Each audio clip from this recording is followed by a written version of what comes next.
autor solo escribe la mitad del libro. De la otra mitad deben ocuparse el lector, dijo el gran Joseph Conrad. Gracias por acompañarme en este espacio diseñado para compartir libros y autores de todo tipo, donde todo lector tiene espacio porque todo libro es bueno, en la medida que nos permita analizar, pensar, imaginar y compartir. Hoy me acompañan Judith Reyes y Renato Villalobos.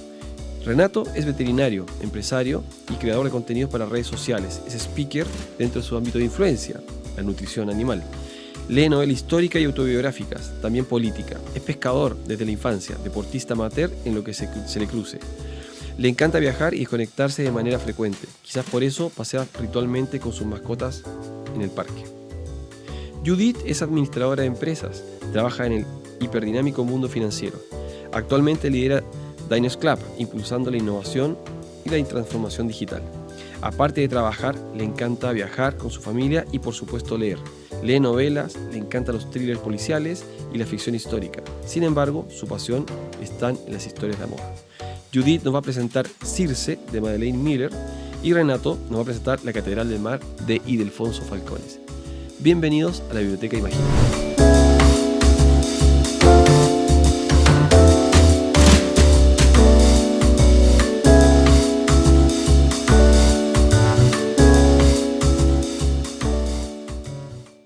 Bueno, arrancamos.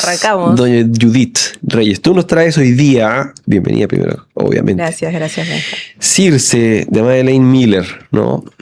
Y tú, Renato, nos estás trayendo La Catedral del Mar, de Ildefonso Falcones, que se ha hecho series también, creo, ¿no? Sí. Mi esposa la vio completa. Correcto. Sí, así que, buenísimo. Pero, antes de que nos cuenten sobre los libros, quería preguntarte a ti, Judith. Benja, dime. ¿Qué TOC tienes para leer? ¿Algún TOC?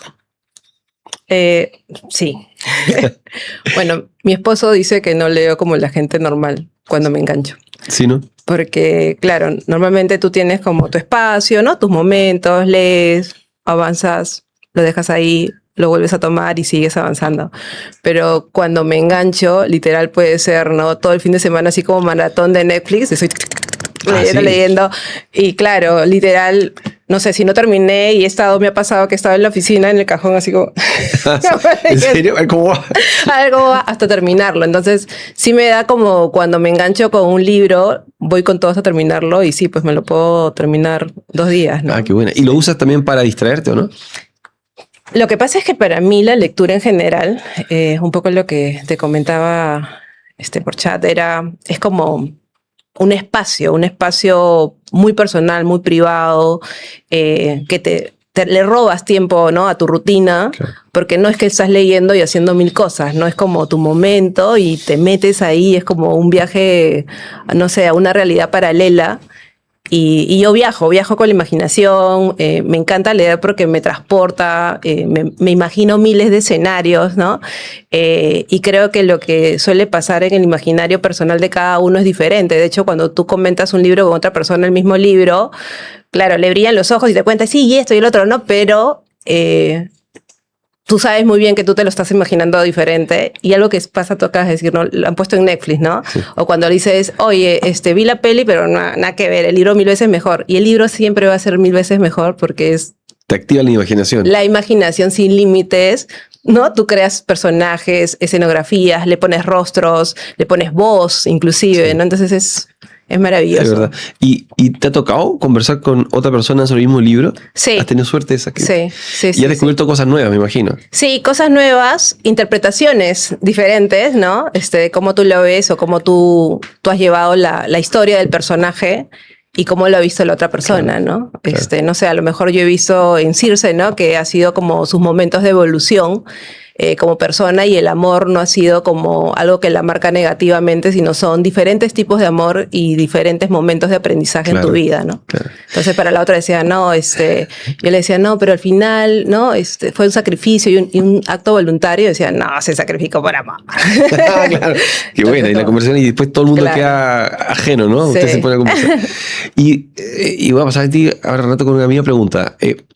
Tus colegas, entre tu mundo laboral, ¿encuentras gente que le guste leer o con que hayas hablado alguna vez de algún libro en particular? No tanto, porque claro, yo creo que también el mundo laboral está muy enmarcado en ello, ¿no? Y entonces toda la narrativa está en torno al negocio posiblemente, o más en torno a, sí pues, no sé, hay mucha lectura, mucho contenido, pero relacionado a la industria en la que estás, trabajando, ¿no? ¿Y son libros técnicos o también son libros de estos tipos de ayuda a ser más eficiente? Hay de todo, o sea, sí tengo, por ejemplo, en mi cabeza, ¿no? Muchos líderes que son más de nutrir justamente competencias para liderazgo, ¿no?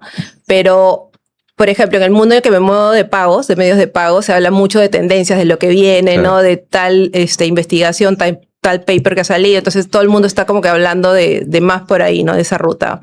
A ver, en lo personal sí he encontrado muchísimo lectores. Por ejemplo, me sorprendió gratamente en la promoción de mi segundo hijo. Mi segundo hijo tiene 11 años.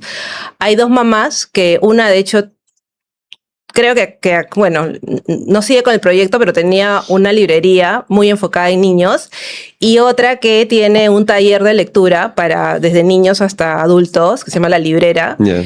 Y de hecho, mi primer hijo era tipo que ya casi adicto a la lectura. O sea, salía alguna serie y me decía, vamos, y era de los que esperaba sentados a que abra la librería porque salía, no sé, pues, ¿no? La nueva edición de tal cosa. Pero el menor no, por ejemplo. Y claro, yo comencé con el menor como a preocuparme, decía, no lee nada, ¿no? A ver un cómics, ¿no? Porque el mayor también empezaba como cosas que le gusten, pero no la agarraba, no se enganchaba, compraba libros y era como, ¿no? Empolvados. Y justo conversando con estas mamás, me decían, oye, yo tengo, ¿no? Ella me dice, yo tengo un taller con niños y es súper rico porque los niños leen cada semana un capítulo y lo discuten entre ellos y cada uno da su punto de vista. Está enamorado del taller, o sea, ya va 2 años y claro, se lee un libro por mes. ¿Qué edad tiene él? 11. ¿En serio? Fabián, sí, no, tienen que ver. Y Cecilia, quien lidera La Librera, es fascinante porque los lleva y ella me dice, uy, tú te pierdes las conversaciones, pero son súper ricas porque ellos discuten, ¿no? Lo que interpretan. Por ejemplo, cuando leyeron Bambi, ¿no? Yo me imaginaba, ¿no? Yo no lo he leído, por ejemplo, pero tenía la idea, ¿no? Super sweet de Disney. Y me dice, mami, Bambi habla de la muerte, su mamá murió. Así como, claro. Ok. Y claro, y ella lo que me decía son temas duros para un niño, pero también cómo lo interpretan ellos, cómo reaccionan, ¿no? A un tema tan doloroso, sí, pero real. Y son puntos de vista súper ricos, ¿no? O sea, diferentes. Son un mundo los chicos. Un mundo, sí. Ellos son un mundo. Y tú, Renato, ¿cuál es tu talk primero? Y segundo, si en tu día a día estás cruzado con gente con la que conversar un libro, intercambiar cosas, o tienes que encontrarte con gente rara como nosotros en el club, así. Sí, definitivamente he tenido que encontrarme con gente rara como todos nosotros, ¿no? Que tenemos un cierto hábito de lectura, ¿no? Intermitente, que abandonamos un rato y volvemos después. Porque entre mi círculo de amigos nuclear, al menos hasta donde tengo entendido, no hay mucha gente que lea profundo, son más visuales. Y dentro de mi círculo profesional, veterinario, pues son carreras médicas que te absorben, claro, artículos científicos, papers, estudios, en fin. Intenté leer un libro relacionado a ciencia, que lo comenté la vez pasada, que se llama El emperador de todos los males, que es una historia del cáncer. Y la verdad que me pareció el libro más denso del planeta, ¿no? Pero en ese día, cuando lo comenté, dentro de nuestro grupo de lectura, había uno que le había encantado. Sí. Evidentemente, él no estaba metido en temas de ciencia y lo amó. Y yo la verdad que lo he terminado porque tenía que terminarlo. Sí. Yo empiezo un libro y lo termino, ¿no? Tengo esa facilidad. A pesar de que sean libros como los de usted, hoy día 700 páginas, 800. Este libro, sí, yo he leído en 30 días. Wow. Son libros que a mí me enganchan demasiado. Yeah. O sea, la novela histórica a mí me engancha muchísimo.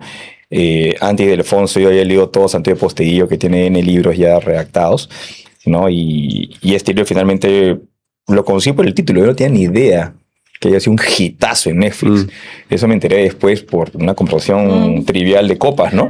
Yo lo vi en Netflix. ¿Qué cosa viste en Netflix? Le digo yo, no te puedo creer. Sí, maravilloso. Bueno, el libro es mucho mejor. Me digo, ¿no? Pues deberías leerlo. No, yo no leo, me dijo. No, entonces ya perfecto quedó, ¿no? Te lo perdiste, claro. Sí, y quizás un toque que tengo, yo creo que es un toque reverso.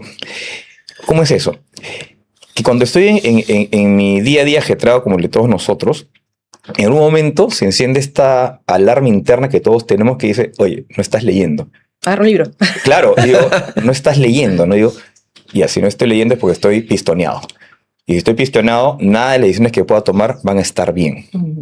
Entonces, automáticamente, si tengo un libro cerca en casa, lo chapo que no he leído, y si no, me voy a las librerías. Y yo tengo la costumbre de ir a las librerías con mi hija, con Zoe, que tampoco lee. Pues he hecho la pregunta, ¿no? He intentado por N maneras intentar de que lea. Entonces, inició en esa lucha, pero sí le encanta ir a la librería conmigo.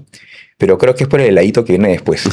Puede ser. ¿No? Por el momento. Por el momento, ¿no? Compartir. Pero cuando era más niña, sí se metía a la zona de lectura de los niños y se la podía pasar ahí todo el día. Claro, había libros, revisaba. Correcto. Sí. Pero cuando llegó a esta etapa de adolescente, porque tiene 13 años, ya no se engancha.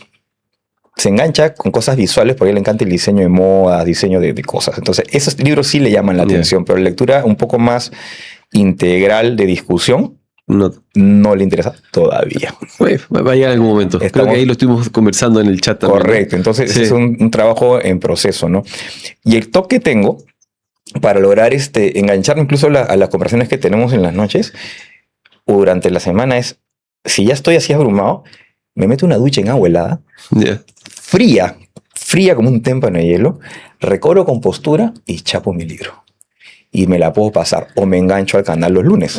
Y realmente estoy muy atento y puedo participar de manera activa en la conversación. Te distraes, digamos, como que sacas un ratito la cabeza. Y mi horario de lectura es siempre entre 5 y 20 de la madrugada hasta las 6 de la mañana. Que ya mañana temprano. Sí, ese es. Yo soy bien madrugador. Tú, Judith, ¿a qué hora arrancas esos días, esos rush? El fin de semana. ¿Pero tempranito arrancas? No. O sea, yo también soy madrugadora.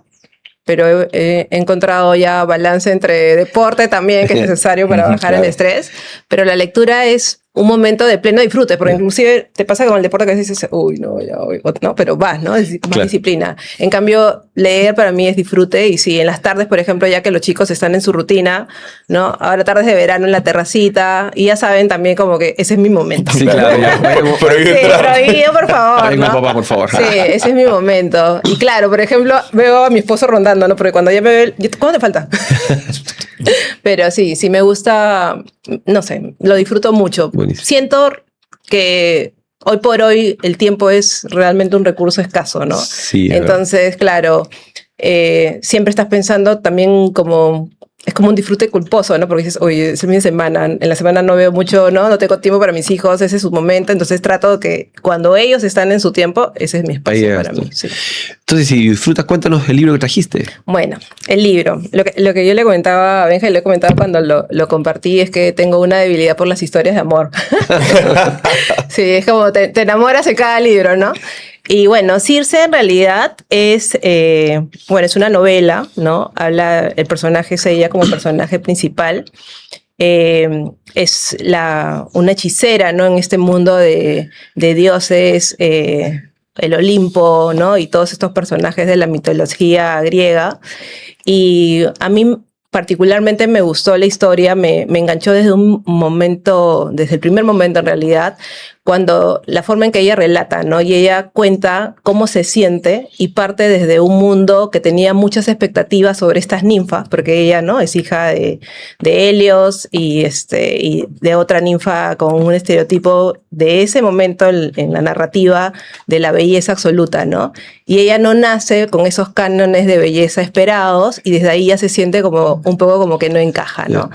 Luego en la historia, en realidad, ella trata como en esa búsqueda de identidad de quién es, ¿no?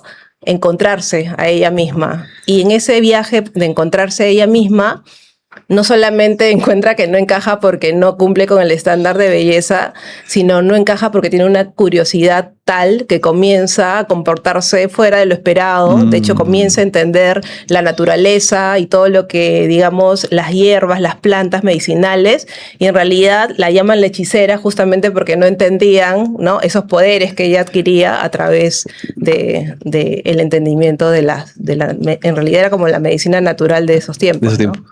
Sí.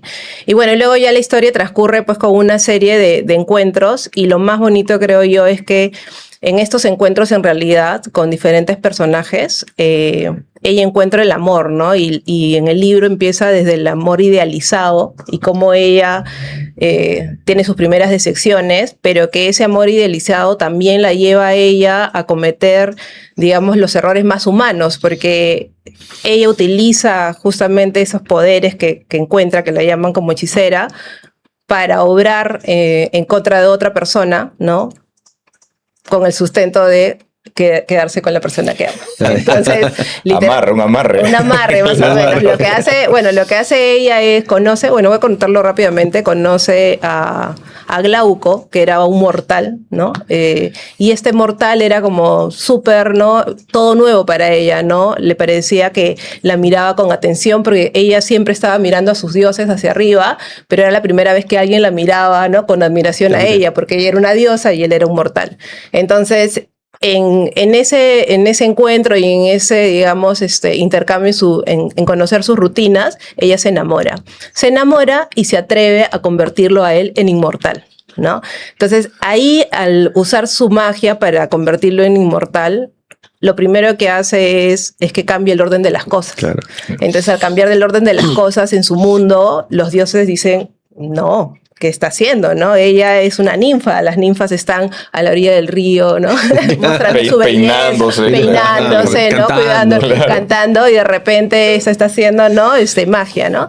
Y bueno, en realidad, primero lo convierte a él en inmortal, y ahí no se dan cuenta cuando una vez que Glauco se convierte, pues ya, ¿no? En un dios, cambia totalmente, ¿no? Él cambia. Él cambia porque ya se siente justamente, ¿no? Mucho más ya a la altura, como más importante, comienza a generar también poder y la desprecia. Entonces, ante ese desprecio, nace porque él se enamora de otra ninfa y ella transforma a esta ninfa en un monstruo marino, y ahí es cuando ya se desencadena y todos se dan cuenta de qué está pasando y le exilian. Entonces, ese es su primer, digamos, desamor, su lado más humano y oscuro, ¿no? Porque te das cuenta que a pesar de ser una diosa, se comporta pues con todo lo más oscuro que puede encontrar. Cualquier parecido con la realidad es pura coincidencia. ¿No? Y luego se va al exilio, y esto que debería ser un castigo para ella más bien lo transforma en un alivio, porque justo la exilia en una isla que ella hace, pues, ¿no? Comienza justamente a entender todas las plantas de la isla, la naturaleza, y crea prácticamente su mundo. Y ya en este viaje de la isla van llegando diferentes amores, y cada uno diferente en diferentes momentos, ¿no? Entonces, la historia trasciende así, en diferentes encuentros, cómo ella va creciendo, cómo se va dando cuenta que hay amores como el primero, ¿no? Que era más de idealización, otros amores más compañeros, otros amores fugaces, ¿no? Y el gran amor de su vida es el que la lleva a tomar la decisión de volverse mortal. Porque claro, cuando ella comienza también a encariñarse con mortales, se dan cuenta que es finito, ¿no? Entonces, finalmente mueren y ella se queda. Y en su último gran amor ella decide poner fin a su inmortalidad. A su inmortalidad. Mira. Sí. Pero bueno, es muy bonito. Libro, ¿no? Está bueno. Sí. Y bueno, después te voy a hacer la pregunta. Dime. No, después te voy a hacer la pregunta. Ok. Después o sea, ya atrás el toque. De todo eso, ¿cuál crees tú que es el hilo? ¿Es el viaje de esta mujer que va madurando en el tiempo? ¿Qué cosa es la que te engancha? Porque claro, está puesta en un tono mágico o de dioses, fantasía, sí. Pero ¿qué cosa es común? Como bien decías que en la broma, ¿no? Cualquier coincidencia es, ¿no? Sí, creo que, a ver, de alguna manera uno se identifica también con las historias o la puede entender en algún momento, ¿no? Pero creo que el hilo conductor es la fortaleza de esta mujer, de, a pesar de haber nacido en un momento en que se esperaba algo totalmente diferente de ella, ella demuestra, ¿no? Que siendo diferente igual puede lograr y vivir feliz de una manera plena, ¿no? Creo que ese es el hilo al final, porque tú estás viendo la historia, ¿no? Todas las cosas que pasan, algunas son más fatales, otras no, pero ves que ella se puede levantarse a pesar de todo, porque la historia, claro, ¿no? Miren cuántas páginas son, ¿no? En el detalle te muestra diferentes matices, diferentes momentos, pero es la capacidad de ella de reponerse y seguir adelante, ¿no? A pesar de que todo el mundo esperaba todo lo contrario de Claro, ella. lo que ¿no? pasa es que sucede que en la literatura clásica griega, sea antigua, ¿no? Homero, Hesíodo, en esa época, todas las historias que se cuentan son historias con destino marcado. O sea, esa ninfa tenía un destino. Sí. O sea, y no podía romperlo. Entonces, el hecho que lo rompa, que destruya, rompe el orden de las cosas. Sí. Entonces, es súper interesante porque ahí es el empoderamiento. Seguramente tiene mucho tiempo de soledad, tomar decisiones arriesgadas, patear el tablero, levantarse. Sí. Ahora, ¿tenía una idea fija lo que quería para ella o lo iba descubriendo en el camino? Lo iba descubriendo. Ok. De hecho, creo que ella misma se sorprendió de verse ella al final en lo que se había convertido, ¿no?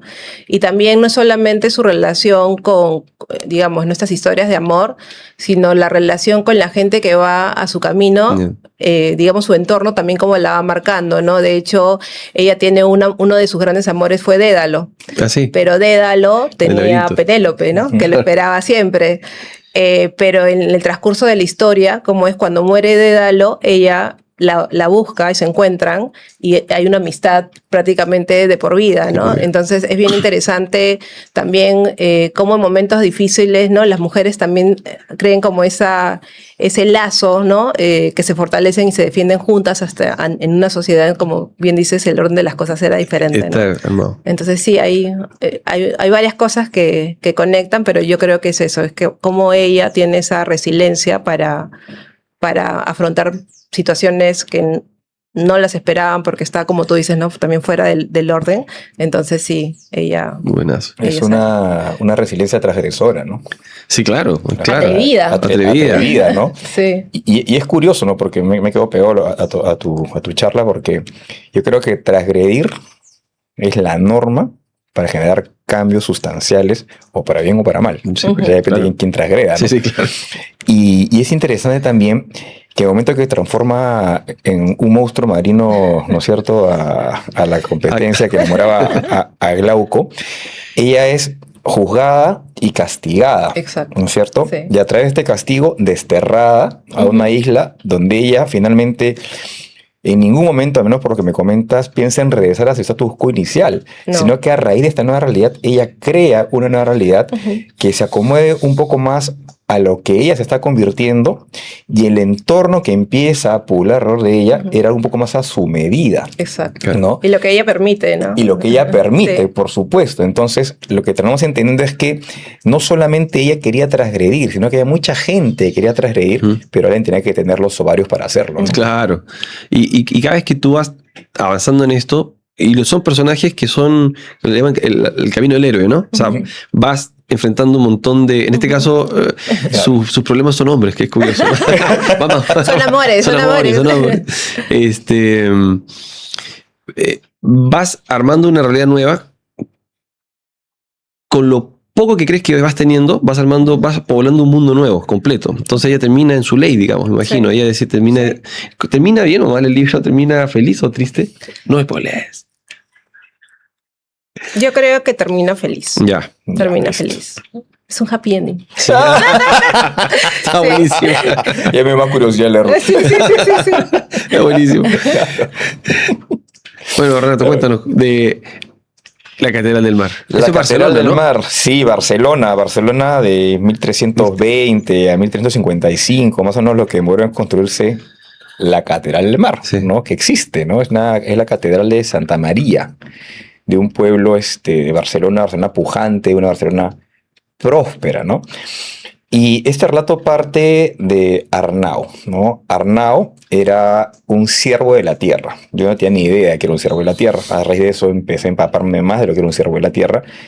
Y era bien interesante, ¿no? Un siervo de la tierra era un hijo o un allegado de un exnoble o un noble que sirvió a algún rey en algún momento, ¿no es cierto?, en una etapa específica de la Edad Media, pero que al haber un cambio de rey y su padre al fallecer, él solamente se queda con el título de siervo de la tierra, pero ya no de nobleza como tal. O sea, ya no era un allegado al rey directamente, ni acompañaba al rey en sus batallas, pero las tierras eran suyas.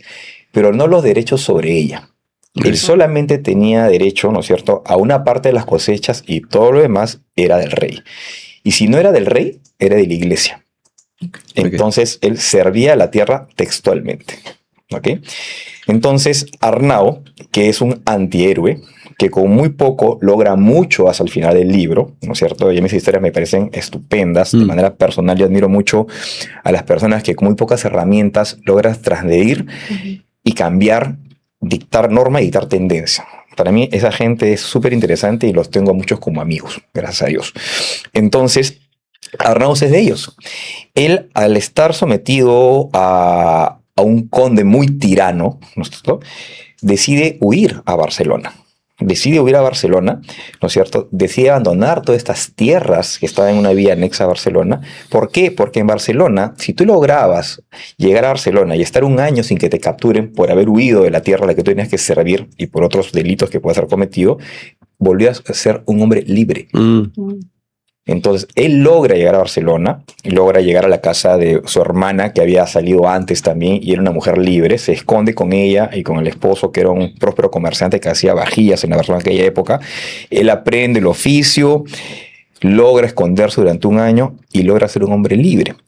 Pero tuvo unas discrepancias con su cuñado, ¿no es cierto?, que ya estaba entrando en la política de Barcelona. Y él no quería tener mucha relación con él porque él era un cerro de la tierra, prófugo, y podría tener implicancia política para él. Entonces él decide dar un paso al costado. Y él tenía 12 años cuando decide salir de esta ayuda que le armó su cuñado y se va a vivir a la zona del Mediterráneo, junto a lo que iba a ser la Catedral de Santa María. Cuando él llega a esta zona del Mediterráneo, ya está en proceso de construcción la Catedral de Santa María. Y él conoce unos personajes muy interesantes. Y dentro de eso destacan a los bataizos. Yo no tenía ni idea quién eran los bataizos. Leí y aprendí. Los bataizos eran estas personas que cargaban piedras para construir residencias, para construir lo que fuera. Y los bataizos no tenían plata, pero lo que tenían era mucha fortaleza física. Y eran muy devotos, eran muy católicos. Entonces, este pueblo de pescadores también querían tener su catedral y no se conformaban con la capilla o la iglesia que tenían. Ellos querían tener una catedral tan grande como la que tenían los nobles en Barcelona. Y lo que no tenían en plata, lo tenían en empuje. Entonces, ellos cargaban por 10 kilómetros las piedras de las canteras de manera gratuita. Su aporte era en trabajo para empezar a construir la Catedral de Santa María del Mar. Con el aporte de unos nobles y comerciantes, más que todo comerciantes, porque en esa zona no habían nobles, no habían comerciantes. Empezaron a construir esta catedral que hasta hoy existe y es una catedral catalana hermosa que ahora quiero conocer, porque yo solamente iba a Barcelona a conocer la típica catedral que tienen ahí, pero yo quiero conocer esta, porque la comparan. Es mucho más rústica en el exterior, pero el interior es en que el juego de luces es alucinante, ¿no? Y ahí está Bernard de Montagut, si no me equivoco, que es el arquitecto. Es un arquitecto real y acá lo menciona en la novela histórica, ¿no? Que Bernard Montagut pues, participó de manera activa en la construcción de esta catedral y te describen las técnicas de construcción de las catedrales que eran a nivel de poleas y de trabajo físico.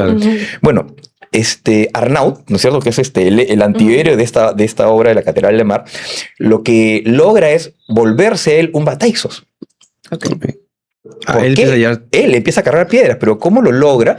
Porque él se da cuenta que estos muchachos que cargaban las piedras, que tenían mucha fortaleza física, nadie le da agua en esos 10 kilómetros. Entonces, él por un simple acto de amor y condescendencia, empezó a darle agua, ¿no es cierto?, a todos los que iban pasando. Entonces le empieza a identificar como el muchacho que le da agua a los cargadores de piedra, ¿no? Entonces, cuando él tiene la necesidad de trabajar, porque tenía que generar, porque ya se había independizado a los 12 años aproximadamente, le dicen, ok, ¿por qué no te vuelves a Texas? Pero para eso tenés que cargar una piedra de tantos kilos durante tantos minutos. Y era como que la prueba. Entonces, hay el amor propio de este muchacho enclenque, que la piedra pesaba el doble que él, y hizo la estrategia de la hormiga, ¿no? La hormiga carga 20 de su peso. Entonces, el muchacho se paró bien, ¿no? Como un trípode, y logró superar la prueba. Entonces, al ser bataizos, ya tiene un nombre, ya tiene un oficio, y en la Edad Media eso empieza a pesar. Transcurren los años, evidentemente, ¿no es cierto?, y él llega a ser como que el prohombre de los bataizos, el que lo dirigía todo, ser un organizador, ¿no es cierto? Pero en el transcurso de esa época, ¿qué ocurre?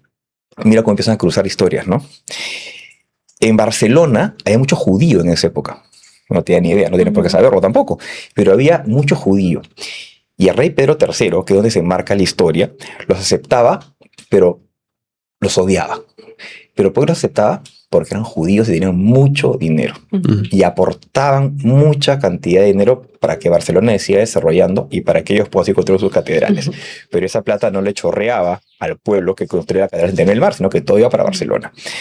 Entonces, había mucho reparo con los judíos, ¿no? Cuando veía el Corpus Christi, ellos no podían salir. En las épocas de, ¿cómo se llama? De guardar, ellos tenían que bajar sus persianas, no podían ni mostrarse por las calles los judíos. Pero de rato en rato siempre habían conflictos con los judíos. Y aquí es donde hay un quiebre en la historia de Arnaud, porque él siendo ya un prohombre de los bataizos, ¿cierto? Finante del pueblo, no tenía mucho dinero, pero era un tipo respetado. Hay un conflicto. Hay un conflicto porque había dos causas graves por las cuales el pueblo podría alzarse contra los judíos, incluso degollarlos o matarlos. Una era la profanación de la hostia y la otra era porque los judíos estaban totalmente convencidos, los cristianos estaban totalmente convencidos que en las épocas de Navidad los judíos secuestraban a un niño y lo crucificaban. Así. Así es. Entonces, indagué un poquito más, porque dije, ¿cómo que esto es real?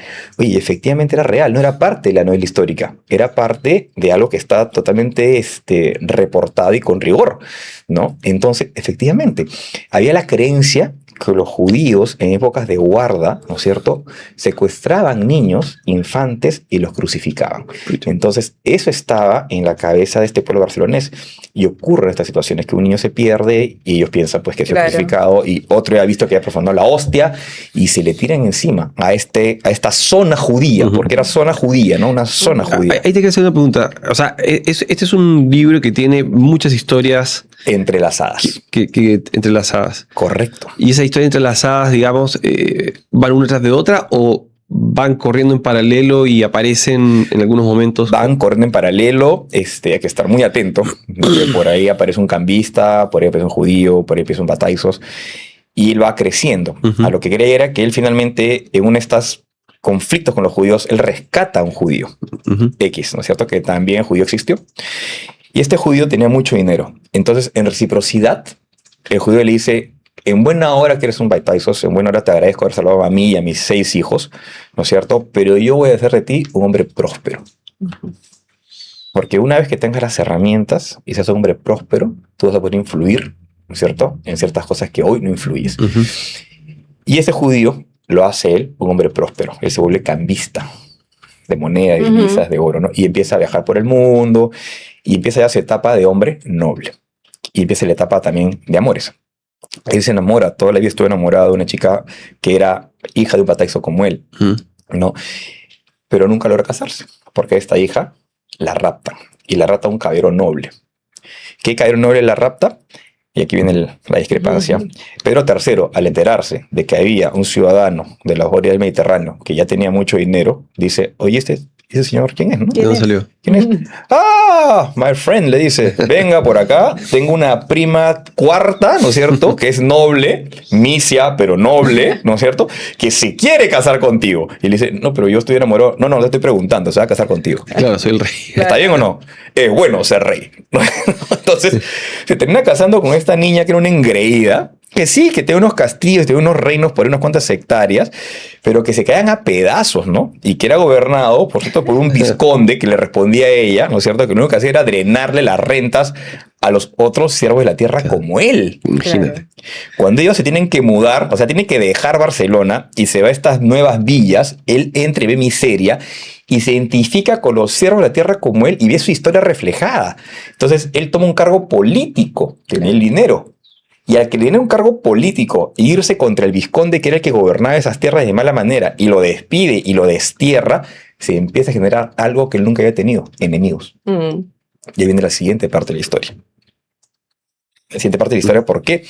Porque la chica que Arnaud amaba, ¿no es cierto? ¿Dónde está ella? Vivía con él, él la crió. Porque esta chica era la hija menor, ¿no es cierto?, de su formador de Bike Tyson, de su ídolo. Claro. Entonces, cuando muere, él la adopta. Esta chica moría por él en silencio. Y él también moría por ella, pero por la diferencia de edad y por esta relación de respeto que tenía, nunca se animó a decirle, te amo, te quiero, eres mi vida, ¿no? Además, entonces, claro. Se debe haber conocido a Circe. No había happy ending en ese momento, ¿no? Entonces llega, ¿cómo se llama?, a esta tierra con ella que lo seguía con ese fervor que una mujer enamorada tenía, y él era un hombre pues respetable, pero ya con la esposa que era una engreída, y la esposa ya había echado lente de que esta chica era la competencia, ¿no? Entonces la quería convertir en monstruo marino también, efectivamente, ¿no?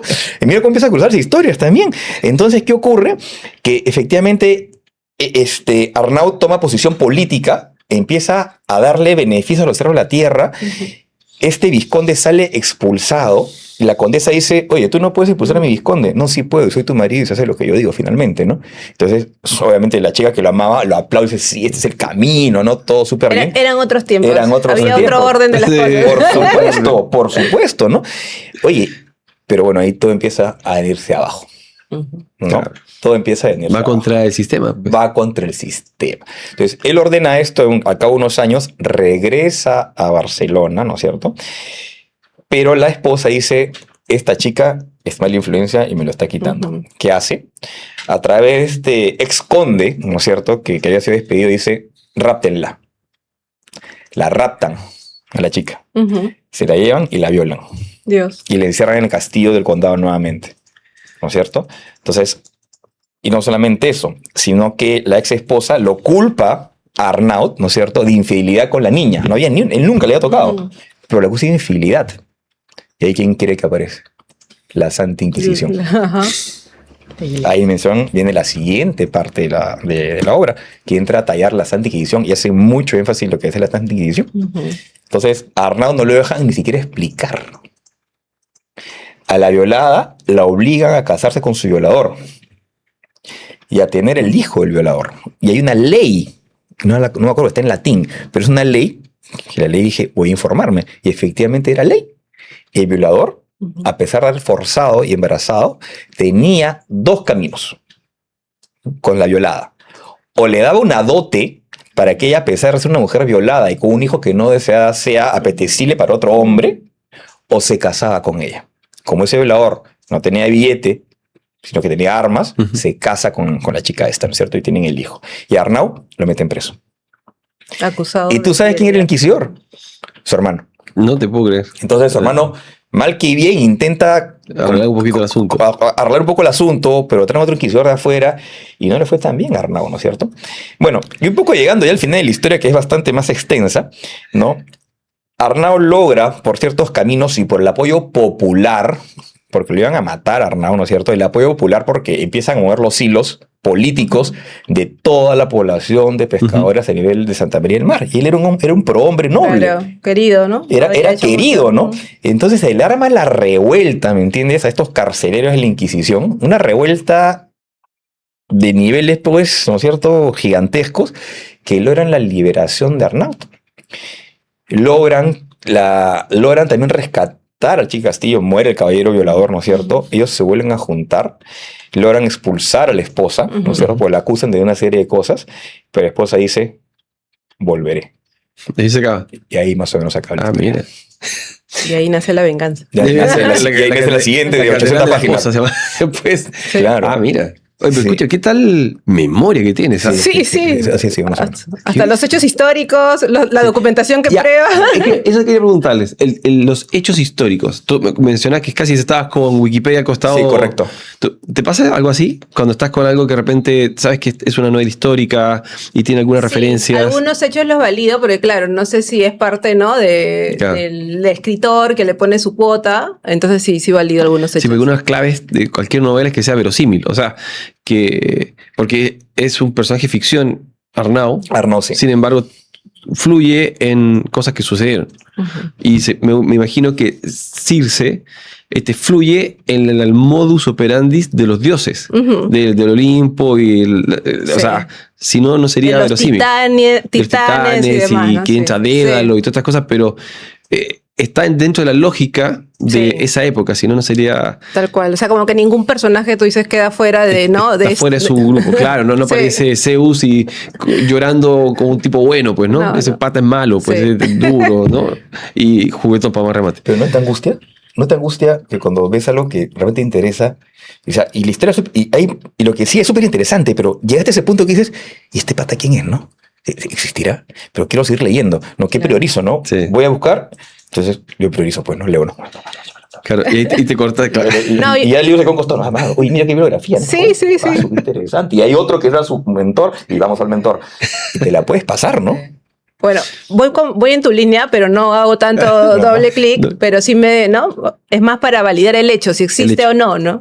Es verosímil. El otro Sí. día conversaba con una amiga que quiere escribir está escribiendo cosas y decía, ya, esta calle se va a llamar tanto. Pues esa calle no existe, le dije. ¿Por qué no la pones en una calle real? Ponla en, no sé, pues en Pasoldán. Pon la calle. ¿Por qué? Porque la gente se quiere ubicar. Dale tiempo, espacio, lugares, todo, ¿no?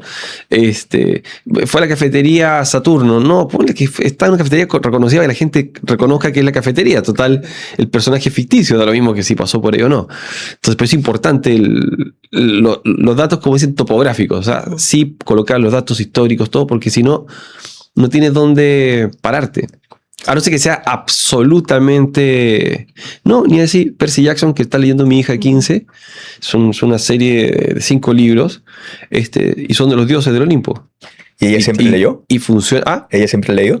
sí, pero funcionan las reglas del Olimpo. No digamos, Percy Jackson no puede hacer lo que quiera. El tipo está sometido a las reglas de los dioses, de los faunos y todas las cosas que están ahí, pues, ¿no? Me voy a transgresión Sometido, sí.